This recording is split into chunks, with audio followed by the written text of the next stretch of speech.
Shiko se çfarë më nxjerr Instagrami në 11 të natës, le të shkojmë në kuzhinë dhe ta realizojmë tani. Fillojmë me patatet, do të presim edhe domatet po njësoj. Te ky filxhani këtu do të ra vezët. Kam pak frikë se me këtë tiganin mund të më ngjisi, por nuk kam tigan tjetër. Ky është i vetmi tigan që kam në shtëpi.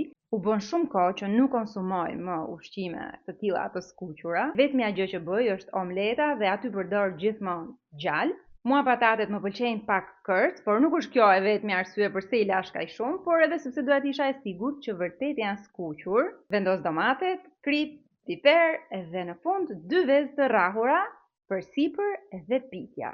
Ky momenti i kthimit ishte pak i vështirë sepse këto tiganët janë me të vërtetë shumë të rëndë. Shumë prej jush i bëni save videot e mia, nuk ju kushton asgjë, të bëni follow edhe mbi të gjitha të lini një koment. Momenti për ta provuar dhe ky djathi që ka shkrir i jep të gjithë lezetin. Shumë i ndyrë. Ama njerë në kaq kohë nuk na gjen gjë, provojnë në shtëpi sepse ishte super e shijshme.